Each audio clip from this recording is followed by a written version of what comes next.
did you know about Sweeny Todd?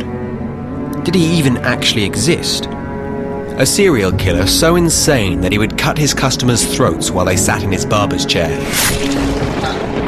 Then dispatch the bloody corpses down a specially made chute, to be baked into the finest meat pies in London by Mrs. Lovett. Well, let's find out. Let's see where it's all said to have happened.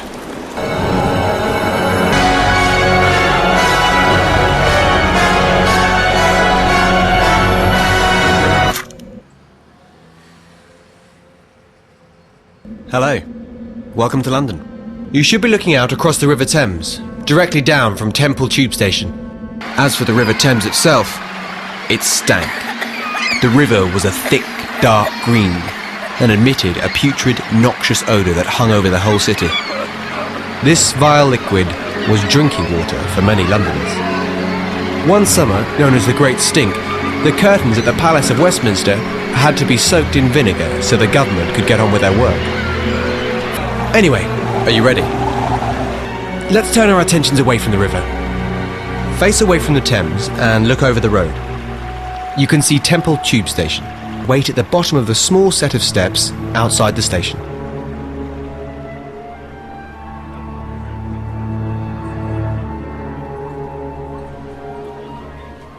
In Sweeney's time, this area was notorious for prostitutes, attracting the attentions of many of the sailors and merchants on the boats. Hello, sir. Is this some coffee?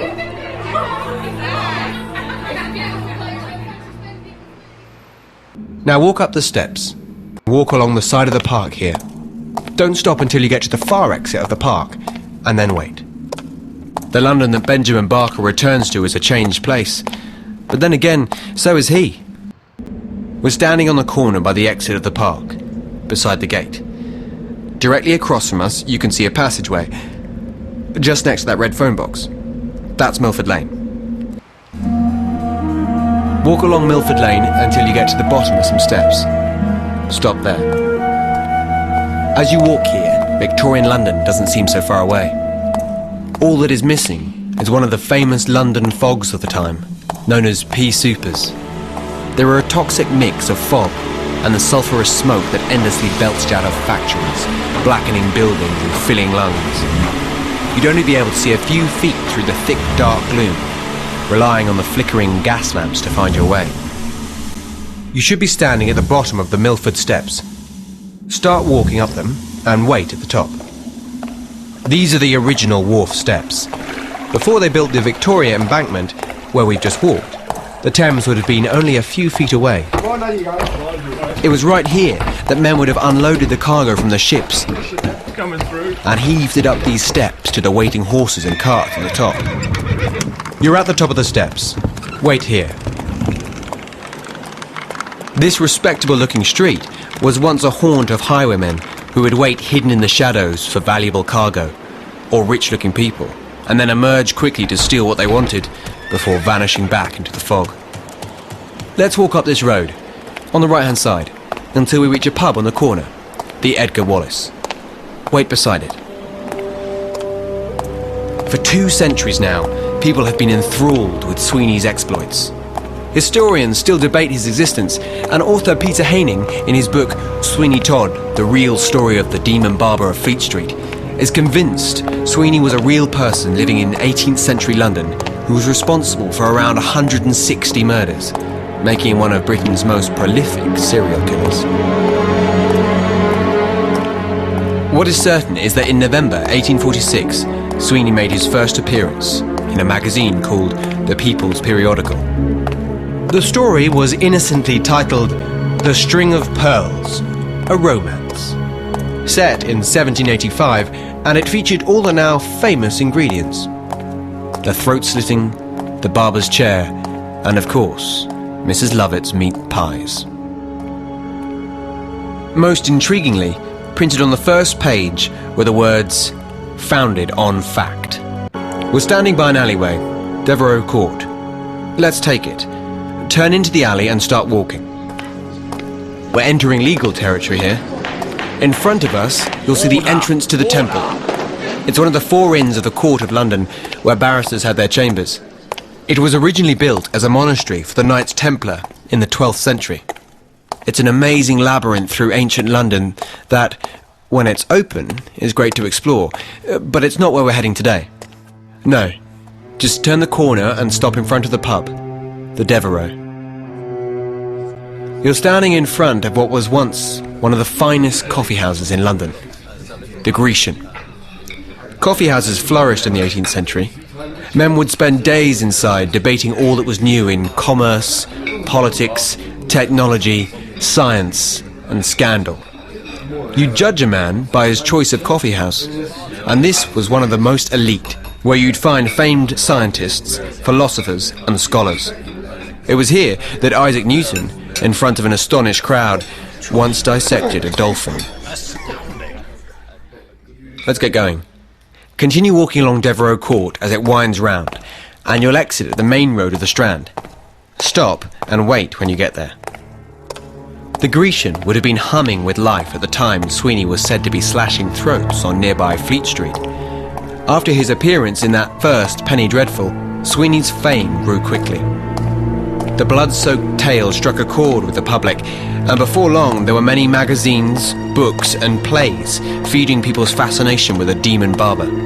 However, it wasn't until 1973 that playwright Christopher Bond took the basic elements of the story and inserted the Judge Turpin revenge plot, transforming Sweeny Todd from a simple thieving serial killer into a complex, haunted man. It was this version that Stephen Sondheim, the legendary lyricist and composer, along with Hugh Wheeler, then adapted into the acclaimed stage musical Sweeny Todd, the Demon Barber of Fleet Street. You're standing opposite the incredible Gothic structure that is the Royal Courts of Justice, also known as the Law Courts. It took nearly 10 years to build, covers 6 acres, and is one of the finest of all Victorian buildings. The chief architect died before it was completed. It was said, of frustration. Now look to the left. That's St. Clement's Church, and outside, standing on a plinth reading a book, is the statue of one of the most famous of all Londoners. Dr. Samuel Johnson was a familiar sight in all the nearby alehouses and coffee houses of the 18th century. You'd find him holding forth on every subject imaginable. Famously, he said, "You'll find no man at all intellectual who is willing to leave London. No, sir, when a man is tired of London, he is tired of life, for there is in London all that life can afford." Now, let's turn right and walk just a few paces further along. We're looking for the Twinings Tea Shop. You'll see the sign hanging outside and the white pillars at the entrance. Here's a place that Sweeny and his victims would have been familiar with. Twinings have been selling tea here for over 300 years. In the early days, women were not allowed inside, so you'd see them waiting patiently in their carriages and sedan chairs while their footmen ran in to buy their tea supplies, an essential ingredient of any party. William Hogarth, the artist and grandfather of satire, was also a regular, and at one time, to clear his debts, agreed to paint a portrait of Mr. Twining as payment. Now, let's start walking. Continue along the Strand in the same direction. You'll come to a pedestrian crossing that will allow you to get to the other side. Now we're on the north side of the Strand. Let's turn right and walk just a few paces further along, until you're opposite the monument with the griffin on top that's in the middle of the road. This is Temple Bar, the boundary between the City of London and the City of Westminster, and has been marked here for at least 1,000 years.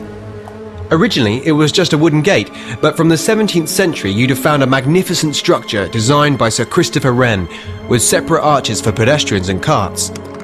There were spikes on top for the freshly executed heads of traitors, and you'd find enterprising merchants here who would rent spyglasses for half a penny so people could get a closer look. The Victorians moved the arch to ease the congestion of the street. For over 120 years, Temple Bar Arch sat rotting in the grounds of a nearby stately home. However, recently it was restored to London, and the original can now be seen at Paternoster Square, near to St. Paul's. Temple Bar also marks the beginning of Fleet Street, where Mr. Todd had his premises. On the left, you'll see Bell Yard, Walk towards it and stop when you get to the turning.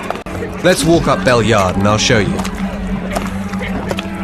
Keep walking until you get to a building on the right with a bell hanging on the side. That's where we're going. So here we are, standing outside where Mrs. Lovett's famous pie shop once stood. At its peak, the street would have been packed full of happy people taking great hungry mouthfuls of her famous pies. In the film, Sweeney's barbershop is in the attic above Mrs. Lovett's pie shop. Being based on a stage musical, it was much easier to present it this way, with both the shops in one place. However, reputedly, the real location was here on Bell Yard and was connected to Sweeney's barbershop via an underground tunnel that supplied the bakehouse. As for what the actual pies at Mrs. Lovett's would have been like, well, we can go back to the original Sweeny Todd text from 1846 to find out. And well did they deserve their reputation, those delicious pies. There was about them a flavour never surpassed and rarely equalled. The paste was of the most delicate construction and impregnated with the aroma of a delicious gravy that defied description.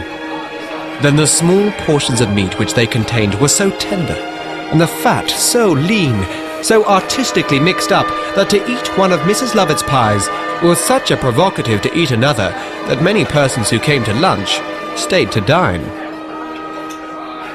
Let's go back down to Fleet Street. Walk back down Bell Yard. When you get to the junction, turn left and keep walking. Okay, you should be standing at the junction with Chancery Lane. Now look across to the other side of Fleet Street, directly opposite Chancery Lane. The black and white timbered building is the oldest on the street, Prince Henry's Room, built over 400 years ago. Everything beyond it was destroyed in the Great Fire of 1666.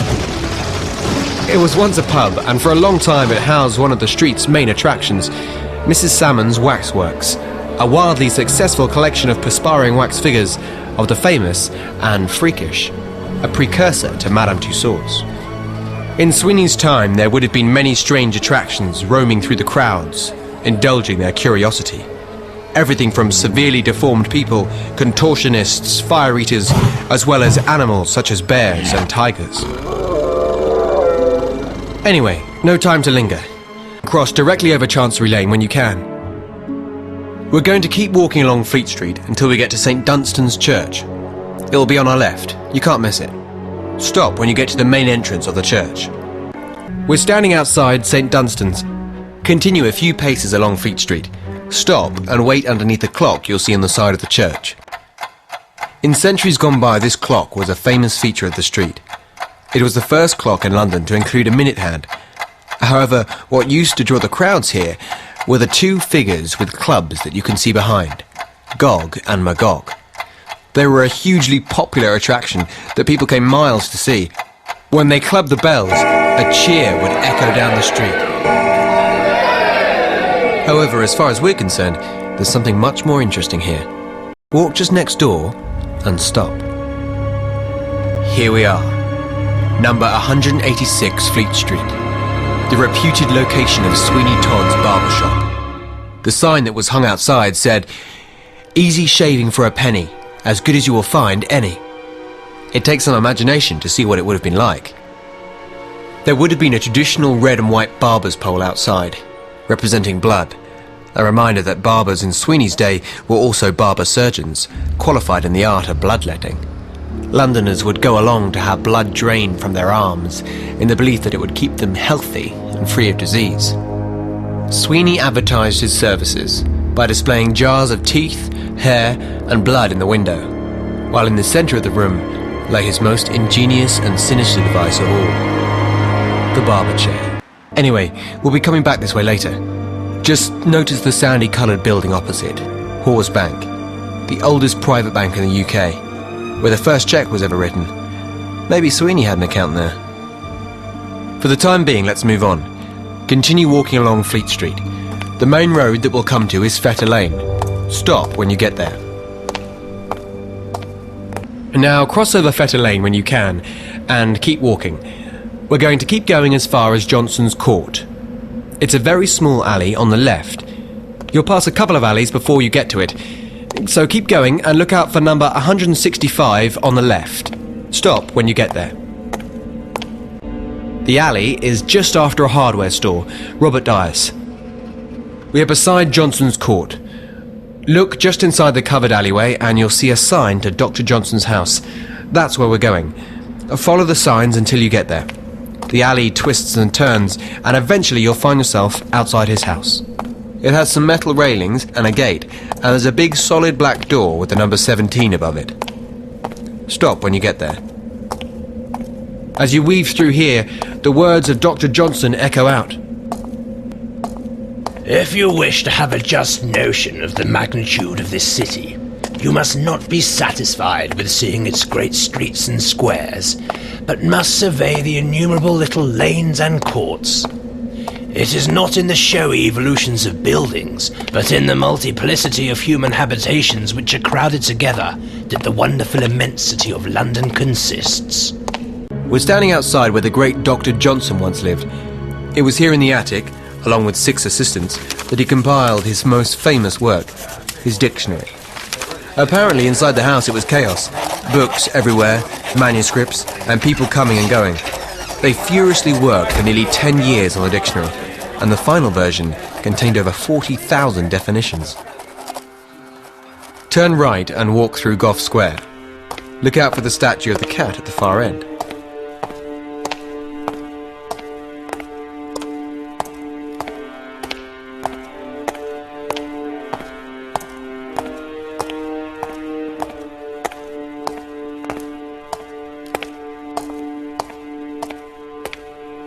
It's Johnson's cat, Hodge, who it seems had a better standard of living than much of London. You'll notice an oyster shell next to him, apparently his favourite food. Anyway, walk past the statue. Follow the square round to the right and then continue straight ahead. You should be standing outside the Old Cheshire Cheese pub now. The Old Cheshire Cheese is one of London's most famous pubs. It was one of the first buildings to rise from the ashes of the Great Fire of London in 1666. All of those tired workers needed somewhere to have a drink. Since then, it's played host to every famous Londoner, or visitor to London you could mention. Charles Dickens, Voltaire, Sir Arthur Conan Doyle, Mark Twain, Oscar Wilde, Teddy Roosevelt, and many more. It really does contain everything a great pub should. A haven of cosy snugs, staircases, roaring fires, low ceilings, and sawdust on the floor. Like Mrs. Lovett's, the Old Cheshire Cheese also used to be famous for its pies. They weighed up to 80 pounds and contained steak, kidneys, oysters, larks, mushrooms and spices. However, there's never been any suggestion that Mr. Todd's handiwork ended up in them. Okay, make sure you're standing outside the pub.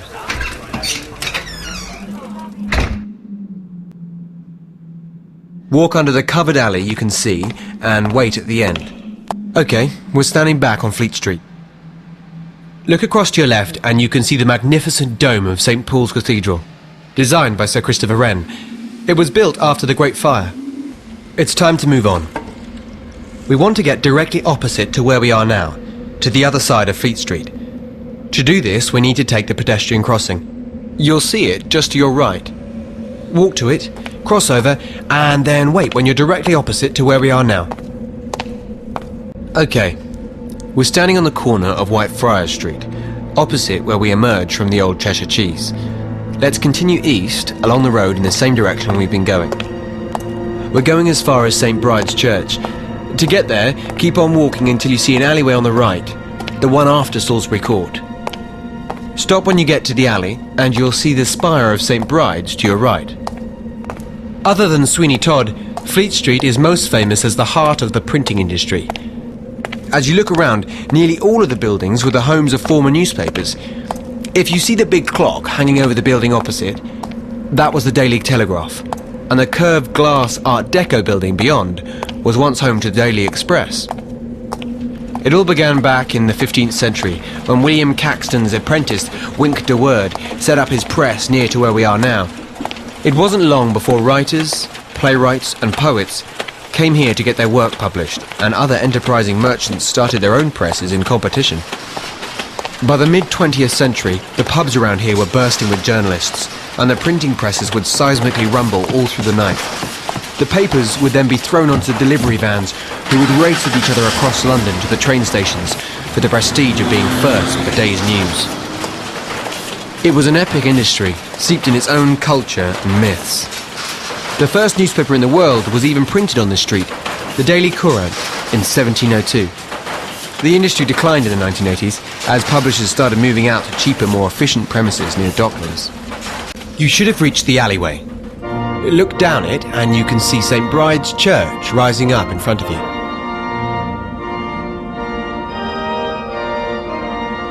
Does the spire look familiar? Well, if you've been to a wedding recently, you may have eaten a cake in a similar shape. It was a local Fleet Street baker who used St. Bride's spire as inspiration for the tiered cake that is now a classic wedding tradition. It's time to detour away from Fleet Street. To start with, walk towards the church. Don't go through the gateway, but take the left turning and follow the alley along until you find yourself at the top of some steps. Stop when you get there.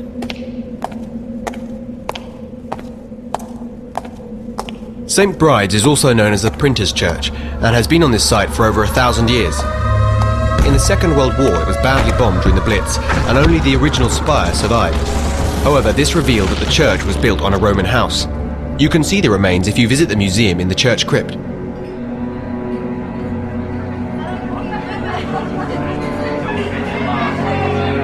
We're at the top of the steps. The door beside is an entrance to a famous Fleet Street tavern, the Old Bell. Sir Christopher Wren built it for the tired, sweaty workers who were toiling away rebuilding St. Bride's after the Great Fire. This used to be the front door to the pub, so they didn't have far to walk. Walk down the steps and turn right when you get to the bottom. Walk straight ahead and follow the steep banked wall of the church. Stop at the end. You're walking along what would have once been the bank of the River Fleet, a mighty river that once lapped against this wall. By the 18th century, the river had deteriorated to become a vile, pestilent swamp. There would have been thousands of rats scurrying along, and to walk here would have involved wading through a deep and grotesque congregation of rotting dead animals, offal from nearby butchers, deep, fresh sewage, and, sickeningly, the bodies of London's poor, thrown here because they couldn't afford burial. The River Fleet still exists and runs beneath our feet through the Victorian sewers. Turn right into St. Bride's Passage. Walk a few paces along and then go up the stairs you'll find. Stop and wait when you're at the top. Just beyond this wall was once Bridewell Prison, a correction centre where petty criminals and vagrants were put to punishing work in an attempt to cure them of their disorderly ways. One punishment involved the public whippings of semi-naked prostitutes, which quickly became a popular attraction. Bridewell housed mainly petty criminals, often put behind bars by unscrupulous judges, similar to the evil Judge Turpin, Sweeny Todd's nemesis in the film, played by Alan Rickman. He's a very successful judge, sitting way up in the clouds at the Old Bailey, dishing out sentences to poor, presumably innocent young people. Walk slowly through the courtyard and under the covered alley that is ahead. We're at the end of the alley. Salisbury Square is in front of us. It was in an office here that a hack writer named Thomas Prest used to work on his Penny Bloods. It was he, along with his other writers, who, inspired by real-life crimes, introduced the fictional Sweeny to the world. At the time Sweeny Todd was said to be busy shaving customers, this area would have been one of the most notorious and violent parts of London. Where we're standing was a sinister, dangerous place full of dark alleys and villains, once known as Alsatia, where to walk the streets was to fear for your life. It was named after Alsace, the border area between France and Germany, known for its continuous fighting. In front of us is Salisbury Square. We're heading to the far right corner. Looking out for traffic, start walking towards the monument in the middle. Once past the monument, you will see a couple of steps to your right. Head towards the steps and go up them. Walk under the covered section and follow the path between the buildings. Keep going until you reach a small square. Alcohol was a huge problem, particularly gin. It was cheap and preferable to the foul water, plus it helped you forget where you were. You'd hear the cry of gin sellers all around. Hello, sir. Drunk for 1 penny, dead for 2. You'll come into a small square. Walk straight across it and down the alley on the other side, between the beige and grey buildings. Don't take the exit to the right. Stop when you reach the main road, Whitefriars Street. Look around and you'll see the names that give a tiny clue to the past. You're going to walk through Hanging Sword Alley, where there was once the most dangerous of all drinking dens, Blood Bowl House, and where it was said there were several murders every month. You could buy anything you wanted in the taverns, freshly stolen by river pirates from the ships on the Thames. You should be standing on Whitefriars Street. It's named after the original Whitefriars monastery that once stood beyond. When Alsatia was at its peak, this was one of the inns of court full of lawyers. Unsurprisingly, they were not keen on their neighbours and bricked up the entrances, leading to fierce, ongoing battles between the rogues and the lawyers. Turn right and start walking back up to Fleet Street. Here we are back on Fleet Street. Turn left and start walking. We're going to be walking back towards St Dunstan's and Sweeny's shop. There's quite a way to go. Keep walking until you reach the crossing just before St Dunstan's Church. To begin with, we'll go past the Tipperary, the first pub outside of Ireland to sell Guinness. In the film, Sweeny has his epiphany and prowls along this street, looking for less honourable throats to slit while he waits to get his revenge on the judge. All right, you sir, how about a shave? Come and visit your good friend Sweeny. You sir, too sir, welcome to the grave. I will have vengeance. I will have salvation. Who, sir? You, sir? No one's in the chair. Come on, come on. Sweeney's waiting. I want you, bleeders. You, sir? Anybody? Gentlemen, I don't be shot. Not one man, no, nor 10 men, nor 100 can assuage me. Carry on walking along Fleet Street. Stop when you get to the pedestrian crossing that you'll find just beyond Fetter Lane. It's the crossing just before you're opposite St Dunstan's. So here we are. You should be able to see St Dunstan's Church opposite you, with Sweeny Todd's shop beside it. Now take the crossing over Fleet Street and walk towards Sweeney's. Just before you get there, you'll find an alley, clearly marked Hen and Chicken Court. We're nearly at the end of our walk. We'll never know for sure if Sweeny was ever real, but his legend will live on forever. We've got one last place to visit. Walk up Hen and Chicken Court. Go all the way along. Now this little court would be in the back door to Sweeney's barber shop. If you'd been here in Sweeney's time, you might have seen him standing here, waiting at the door, beckoning you over. I can guarantee the closest shave you will ever know. You'd step inside. The bell on the door would ring, and Sweeny would be standing there. You'd walk across the creaking floorboards, perhaps noticing the stain around the chair. He'd tell you to take a seat. Then he'd whisper in your ear, How about a shave? He might be whistling as he begins to lather you up.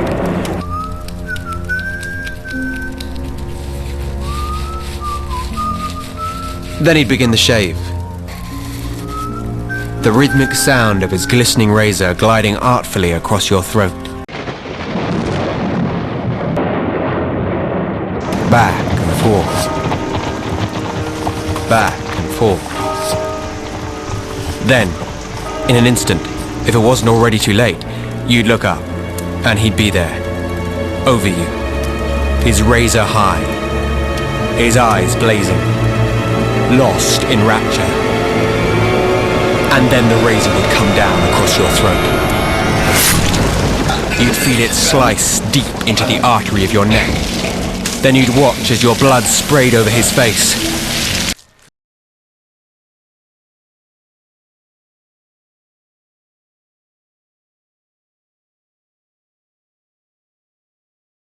Then, all that would remain would be for you to become the filling in one of Mrs. Lovett's delicious meat pies.